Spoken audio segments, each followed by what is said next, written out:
Imagine waking up to a world where everything you thought was stable is suddenly in chaos. The economy crashes overnight, protests erupt in every city, and breaking news warns of a new global threat. Panic spreads, confusion takes hold, and before you know it, you're willing to accept any solution offered. Hello, my name is Dr. Watson, and this is the Dark Psychology series. Today we will delve into the true nature of shock and awe, its mechanisms and strategies for self-defense.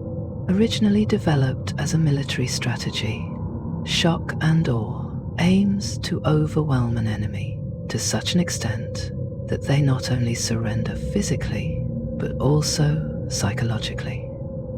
But what happens when this tactic is used on everyday people, or even on you? Today, we're breaking down how this strategy works. Also called rapid dominance, was developed as a military doctrine, overwhelming force, destruction, or spectacle to paralyze the enemy's ability to resist. Instead of a prolonged fight, you win by making your opponent feel powerless. Think of the 2003 Iraq invasion. There were massive airstrikes, instant devastation, and psychological terror. The goal? Make resistance feel futile. But here's the twist. This strategy isn't just for war zones anymore. It's being used in politics, all types of news and social media, and even economics to control populations. And you might not even realize it's happening to you. Ever noticed how news coverage keeps you on edge? Crisis after crisis, emergency after emergency. The goal is to make you feel overwhelmed, so you rely on the same sources for guidance. When fear dominates your thinking, you're easier to control. In politics, shock and awe is used to disorient the public. Take any major event, a sudden law change, a scandal, an economic crash. These aren't always random. They create a state of instability where people are desperate for order. That's when leaders step in with solutions that often grant them more power. Remember how quickly emergency measures became long-term policies? That's by design. Think back to 2008.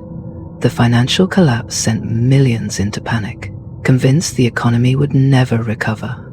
Governments and banks swooped in with bailouts, while everyday people suffered.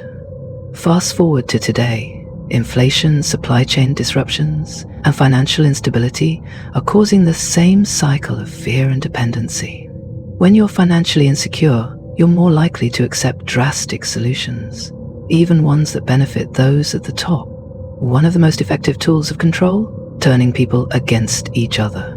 When society is divided by class, race, ideology, it's easier to manipulate.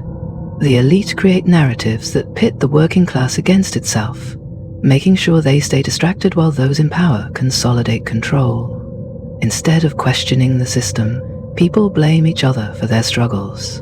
This keeps real change from happening and ensures that power remains exactly where it is. So how do you protect yourself? Here are 3 ways to break free from these tactics. The first thing you need to do is recognize the pattern. Fear-driven media, sudden crises, drastic political changes. See the pattern and question the timing.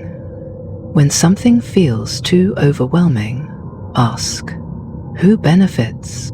Next, slow down and analyze. Panic is the goal, so don't play into it. Before reacting emotionally, take a step back. Get your information from multiple sources. Think critically before accepting any urgent solution. Finally, stay independent and prepared. Self-reliance is the best defense. financial literacy, emergency preparedness, and community support keep you from depending on the very systems designed to control you. The less desperate you are, the harder you are to manipulate. Shock and awe isn't just a war tactic. It's a tool of control used in every aspect of society. But knowledge is power. The more you understand how these strategies work, the less vulnerable you are. Question everything, think critically, and don't let fear dictate your choices. If you found this eye-opening, please hit the like button, subscribe for more in-depth insights into dark psychology, and share this video with someone who needs to wake up. Our goal on YouTube is 1,000 subscribers. I know we can do it. Until next time, stay aware and stay in control.